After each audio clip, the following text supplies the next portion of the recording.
बिस्मिल्लाहिर्रहमानिर्रहीम। ख़वातीन और हज़रात, रेडियो पाकिस्तान का प्रोग्राम मेरी पहचान पाकिस्तान और मैं हूं आपका मेज़बान सिप्तान बलोच। स्टूडियो इंजीनियर जीशान अफजल और कैसर वक्कास।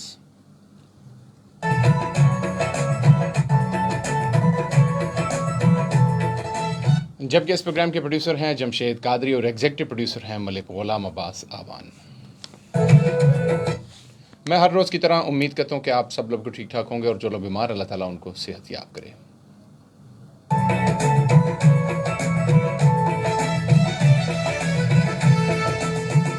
आप लोग हमारे इस प्रोग्राम के हवाले से बखूबी तौर पर जानते हैं कि हमारी भरपूर कोशिश होती है कि सरगोदा और उसके मफाद में जहां कहीं हमारी आवाज़ जाती है, हम आपकी आवाज़ बनते हैं।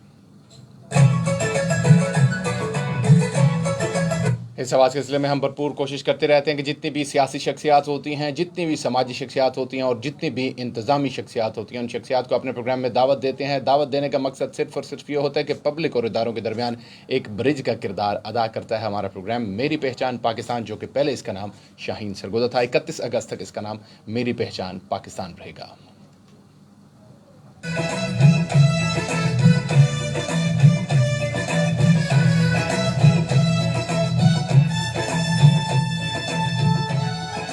इस वक्त आप हमें दो मीडियम से जनाब, एक सोशल मीडिया से बराह रास्त देख रहे हैं और रेडियो पाकिस्तान FM 101 सरगोदा से आप हमें समात कर रहे हैं हमारा प्रोग्राम जो मेरी पहचान पाकिस्तान में।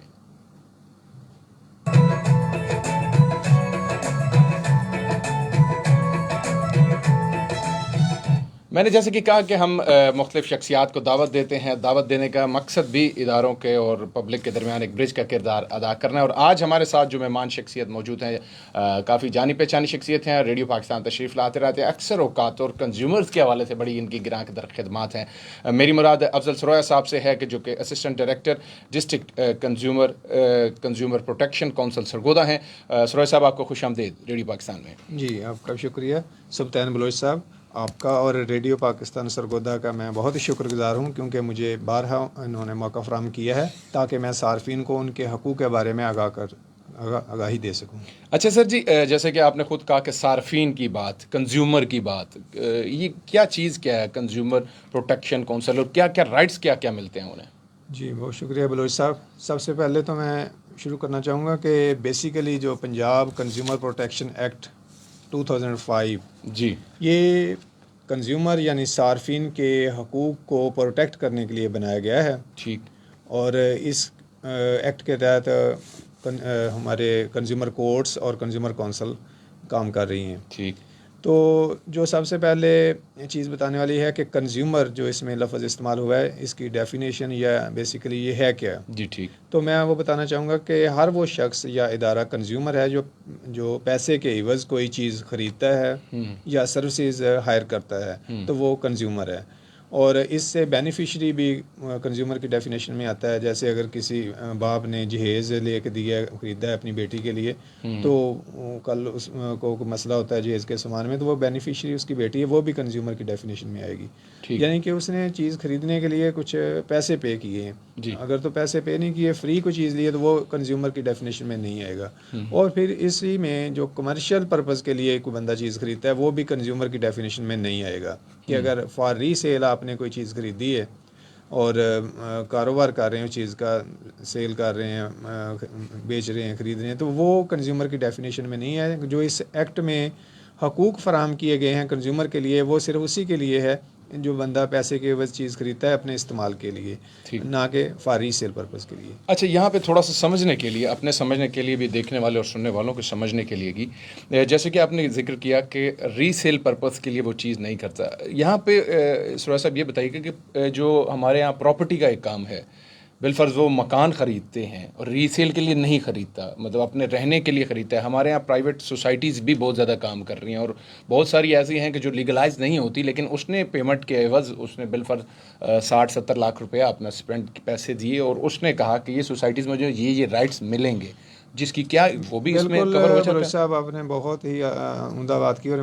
मैं समझ गया हूँ कि जो सोसाइटी देखेंगे वो अपने पार्टीज़ के साथ एग्रीमेंट करते हैं कि हम 3 साल में या 4 मुकम्मल साल में करेंगे। ये सर्विसेज आपको देंगे जी। और इतनी रजिस्ट्री करवा के देंगे, तो अक्सर प्रैक्टिकली आपने देखा होगा कि उस पर पूरा नहीं मुकम्मल, उतरती, जी, ठीक। ना वो फैसिलिटीज़ उतने अरसे में लेके देती हैं और भी बड़े मसले मसाइल उनके होते हैं। तो ये बिल्कुल डिफेक्टिव सर्विसेज हैं। अगर किसी कंज्यूमर को इस तरह का मसला है कि उसने प्रॉपर्टी ख़रीदी है और बेचने वाले ने उसको जो भी उस वक्त एग्रीमेंट किया है कि इतने साल में मैं आपको ये फैसिलिटीज़ प्रोवाइड करके दूंगा और ये रजिस्ट्री करवा के दूंगा सारा कुछ ही, तो वो बिल्कुल डिफेक्टिव सर्विसेज है। उनके ख़िलाफ़ अगर कोई कंज्यूमर आना चाहे तो डिफेक्टिव सर्विसेज के लिहाज से डैमेजेस क्लेम कर सकता है कंज्यूमर कोर्ट में। अच्छा। वो उनकी असल अमाउंट भी वापस होगी, एग्रीमेंट कैंसिल, और साथ उसने इतना अरसा जो उसको डैमेजेस हुए हैं वो भी कंज्यूमर कोर्ट से वो क्लेम कर सकता है, और इसके लिए कोई कोर्ट फीस भी नहीं है। अच्छा, ये बड़ी खूब आपने बात की है और मेरे ख्याल में यहाँ हमारे, क्योंकि ये पूरा पाकिस्तान में वीडियो जाती है।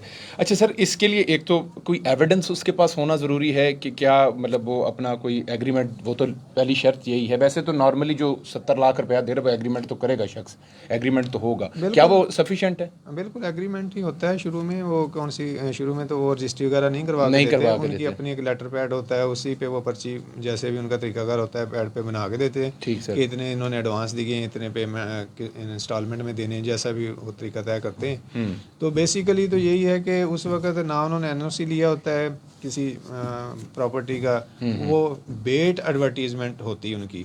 बेट एडवर्टीजमेंट इसमें हमारे एक्ट में मौजूद है, ये सेक्शन 22 में, कि अगर आप कोई ऐसा प्रॉमिस करते हैं कि वो पूरा ही नहीं हो सकता तो वो भी एक ऑफेंस है कंज्यूमर एक्ट के तहत। ठीक, वो भी एक ऑफेंस है और वो भी इसमें इफेक्ट होगा। हाँ, तो आप कंज्यूमर कोर्ट में उस रजू कर सकते हैं उसके लिए। ठीक, ये बड़ी अच्छी बात अफजल सरोया साहब हमें बता रहे हैं। और ख़वातीन हज़रात, ज़्यादातर लोगों के मसाइल, शिकायत, प्रॉपर्टी और जो दूसरे मतलब, इसको थोड़ा और डिफाइन अगर आप करें, एक्ट 22 जो सेक्शन हाँ जी, 22 ये को। बेट एडवर्टीजमेंट के बारे में है, जो इसका section Punjab consumer protection act का सेक्शन 22 है। जी। तो बेट एडवर्टीजमेंट बेसिकली है ये कि वो जो सर्विस प्रोवाइडर होता है उसके बारे में कहा गया कि no person shall in trade advertise or supply a specific price products or services which that person does not intend to offer any supply or does not have reasonable grounds for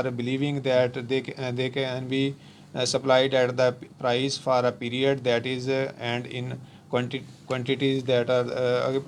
सारा ये section इसी बारे में है कि इसी के वो उस बारे अरसा में पूरा नहीं कर उसको सकता, प्रोटेक्ट करता है। बड़ी प्रोटेक्ट बात करता है। समझने की हमारे लिए ये है डेफिनेटली। वो तो जब जो आपसे उसने रुजू करेगा तो प्रॉमिस किया होता है ना हाँ। एग्रीमेंट में, तो वो उसको अगर पूरा नहीं कर सकता उस पीरियड में, तो यही जो है बेट एडवर्टीजमेंट के सेक्शन में होता है, वो उस सेक्शन में आ जाएगा। अच्छा सर, अगर तो वो आपको दरख्वास्त देता है तो पहले क्या क्या चीज़ें होंगी, और ये सारों के लिए क्या क्या चीज़ें होंगी? एक तो हम इसको स्पेसिफिक नहीं रखते कि जनाब एक प्रॉपर्टी के रेलिवेंट, ओवरऑल कोई भी कंज्यूमर की कोई चीज़ जो भी उससे वो एग्रीमेंट करते हैं, स्लिप वो लेते हैं उससे, और वो उसकी चीज़ ठीक नहीं लगती, वो किस तरह आपसे रजू किस तरह करेगी? हाँ जी बिल्कुल साहब, अगर डिफेक्टिव प्रोडक्ट्स किसी ने खरीदी है या जैसे प्रॉपर्टी की आपने बात की है, तो ये प्रॉपर्टी की नहीं, बेसिकली इसमें है डिफेक्टिव सर्विस। ठीक है, तो बाकी जो प्रोडक्ट्स के लिहाज से है वो भी इसी में आ जाएंगे। इसमें एक्ट में डेफिनेशन बयान हुई है प्रोडक्ट की भी। नेचुरल प्रोडक्ट इसमें शामिल नहीं है। तो मैकेनिकल प्रोसेस से जो तैयार होती हैं, जैसे हमारा मोबाइल है, फ्रिज है, एसी है, तो ये सारी प्रोडक्ट्स ही हैं। तो लेकिन जिस वक्त आप प्रॉपर्टी की बात कर रहे हैं उसमें आपने डिफेक्टिव सर्विसेज की बात करनी है, क्योंकि उसमें सर्विसेज प्रोवाइड कर रहा है जो उसका ओनर है, तो वो आपको सर्विसेज नहीं ठीक दे रहा, लिहाजा ड्यू टू डिफेक्टिव सर्विस आपने उसमें डैमेजेस क्लेम करने हैं। तो प्रोडक्ट्स डिफेक्टिव हों या सर्विसेज डिफेक्टिव हों, उसके लिए जो केस आपने करना है कंज्यूमर कोर्ट में, उसका तरीकाकार यही है कि आपके पास जो भी पहले तो सबसे पहले आपने नोटिस भेजना है, ठीक, उस पार्टी को, उस कंसर्न पार्टी को। हाँ, सर्विस प्रोवाइडर को। ठीक, सर्विस प्रोवाइडर वो खुद भेजेंगे या कोर्ट के थ्रू? नहीं, वो आपने खुद भेजना है। उसमें हमारे दफ्तर में आके अगर रहनुमाई को लेना चाहे तो वो हम फ्री देते हैं कंज्यूमर काउंसिल में। ठीक सर। और कोर्ट में भी अगर कोई आदमी वकील नहीं कर सकता तो हम उधर भी उनको असिस्ट करते हैं फ्री ऑफ कास्ट। ठीक, तो वो हमारे ऑफिस में भी आके रहनुमाई ले सकता है कि ये नोटिस कैसे तैयार करना है। उसको कहते हैं 28(1) का नोटिस कंज्यूमर एक्ट के तहत। उसमें आपने वो वजूहात बतानी है कि ये आपने मेरे साथ प्रॉमिस किया था और आपने वो प्रॉमिस पूरा नहीं किया, या इस तरह की सर्विस जो है डिफेक्टिव है, तो मुझे 15 दिन के अंदर अंदर ये मेरा नुकसान पूरा किया जाए। अगर वो सर्विस प्रोवाइडर या मैन्युफैक्चर, जो अगर प्रोडक्ट्स की बात हो तो मैन्युफैक्चर कहेंगे, तो वो आपका 15 दिन में बाद उस नोटिस का जवाब नहीं देता या आपका रिलीफ आपको फराहम नहीं करता जो आप डिमांड कर रहे हैं, तो फिर आपने जाना है कंज्यूमर कोर्ट में। ठीक। वो नोटिस की कॉपी लगानी है साथ, हम्म। असल नोटिस तो भेज देंगे बजरिया रजिस्ट्री प्रॉपर डाक के ज़रिए ठीक। आप सर्विस प्रोवाइडर को। फिर आपने उस नोटिस की कापी, अपने शनाख्ती कार्ड की कापी, एक एप्लीकेशन लिखनी है बखिदमत जनाब डिस्ट्रिक्ट एंड सेशन जज presiding officer consumer court Sargodha के नाम, और उसमें अपना नाम होगा बनाम वो उस पार्टी का नाम जिसके ख़िलाफ़ दावा कर रहे हैं। वो एक क्लेम की शक्ल में आपने एप्लीकेशन तैयार करनी और उसमें बताना है कि ये मैंने फ़लाँ चीज़ को ये सर्विसेज हायर की थी या ये वाली प्रोडक्ट ख़रीदी थी। फिर आपने आगे उसमें सारे फैक्ट्स बताने हैं कि इसने वो प्रॉमिस पूरा नहीं किया तो मुझे इतना नुकसान हुआ है और मैंने इसके लिए इसको नोटिस भी भेजा है और उस पर भी अमल दरामद नहीं हुआ और नोटिस की कॉपी भी उसके साथ लाफ करनी, वो आपने कंज्यूमर कोर्ट में दायर कर देनी। ठीक। आगे फिर उसमें नोटिस कंज्यूमर कोर्ट करेगी, उसको बुलाएगी। वो एक प्री ट्रायल सेटलमेंट की भी प्रोविज़न है कि कंज्यूमर कोर्ट ऐसा करती है कि दोनों पार्टीज़ को मौका देती है कि आप अगर सेटिस्फाई हो जाते हैं किसी बात पे और कंज्यूमर सेटिस्फाई हो जाता है कि मुझे रेमेडी मिल गई है तो उस पे ही केस डिस्पोज ऑफ हो जाता है। लेकिन अगर वो कंटेस्ट करें, दोनों पार्टीज कंटेस्ट करें, तो फिर उनको आगे एविडेंस का मौका दिया जाता है, अपनी अपनी शहादत पेश करते हैं, उस पर जिरा होती, तो ये विदिन 6 मंथ डिस्पोज ऑफ हो जाते हैं केस मोस्टली।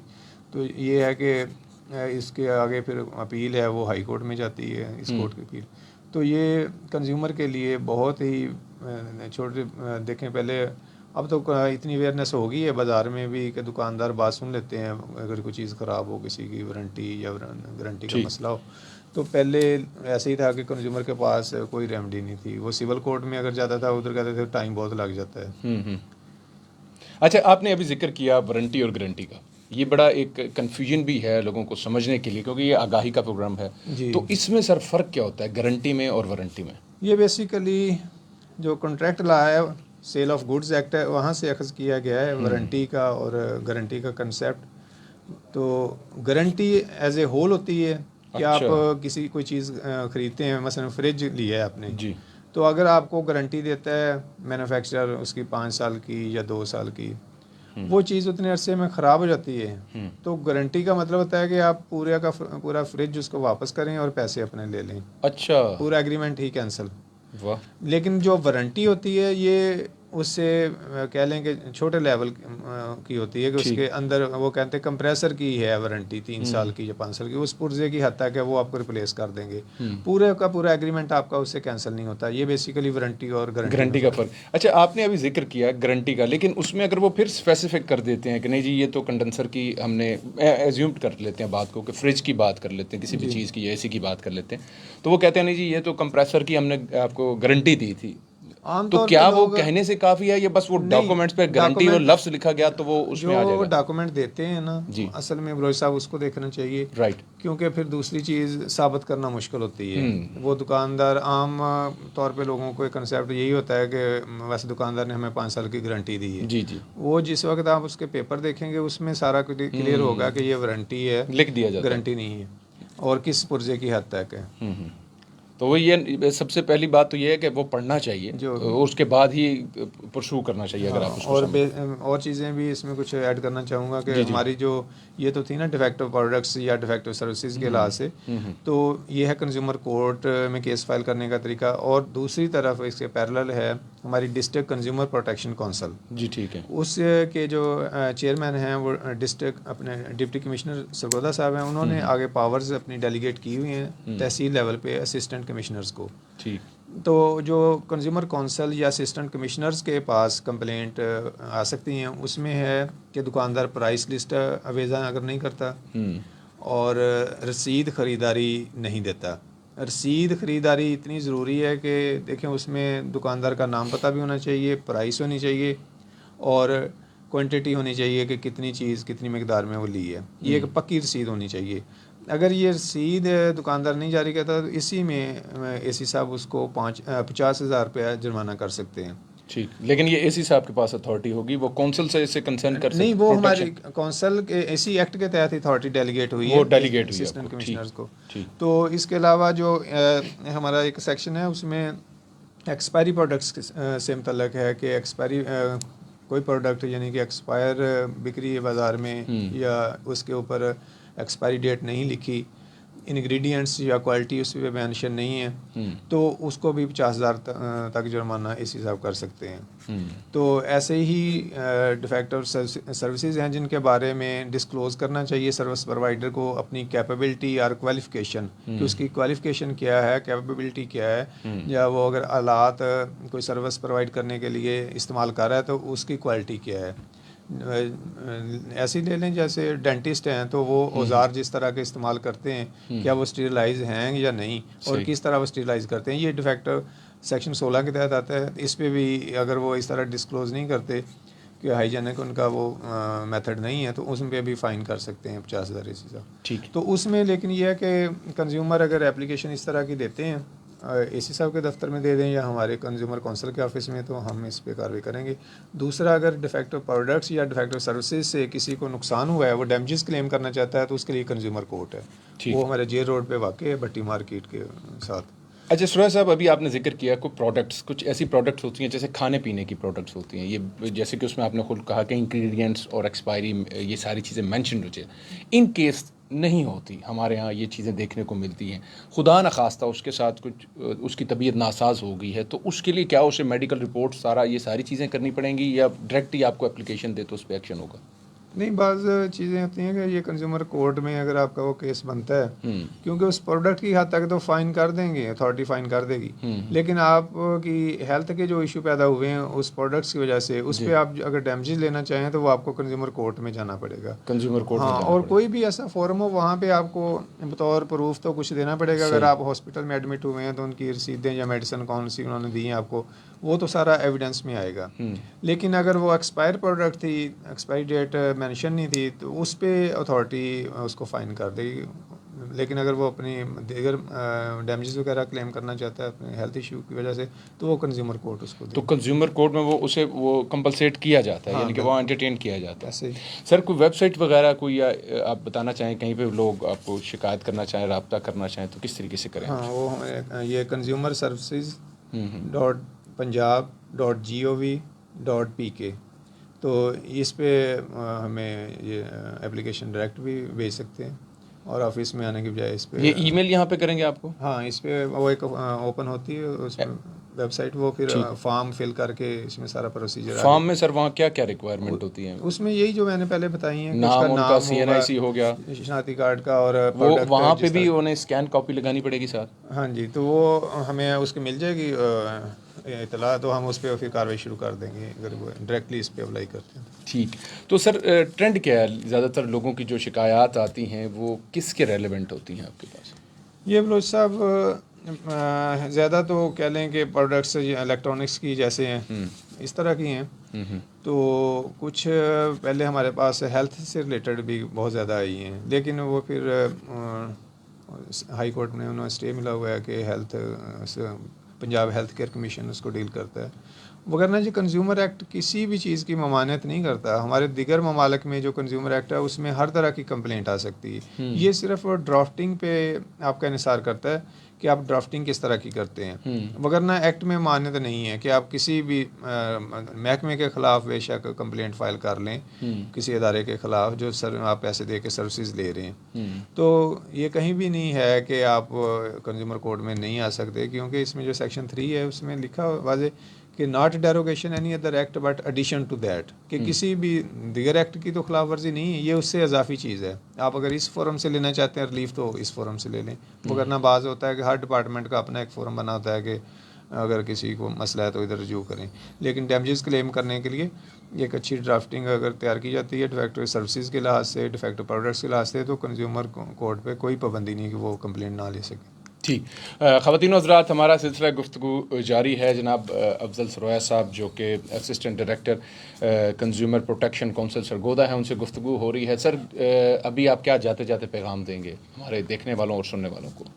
जी बलोच साहब, पैगाम यही है कि अपने हकूक़ व फ़राइज़ का ख्याल रखें, और क्योंकि जो आपके हकूक़ हैं ये दूसरे के फ़राइज़ हैं, जो आपके फ़राइज़ हैं वो दूसरे के हकूक़ हैं, तो आपको अपने हकूक़ के साथ साथ अपने फ़राइज़ का भी ख्याल रखना चाहिए ताकि दूसरों के हकूक़ की हक तलफ़ी ना हो। बहुत शुक्रिया। बहुत बहुत शुक्रिया आपकी आमद का रेडियो पाकिस्तान। Thank you. ख़वातीन और हज़रात, आज का खुसूसी प्रोग्राम हमारा अभी रेडियो पाकिस्तान से जारी रहेगा। सोशल मीडिया के लिए अभी हमारे साथ मौजूद थे अफजल सरोया साहब, जो कि assistant director district consumer protection council Sargodha थे। बहुत बहुत शुक्रिया एक दफ़े से फिर अदा करते हैं अपने प्रोड्यूसर के बिहाफ पे, अपने स्टेशन डायरेक्टर के बिहाफ पे। हमें यहाँ सोशल मीडिया से इजाज़त दीजिए। रेडियो पाकिस्तान से हमारा प्रोग्राम जारी रहेगा।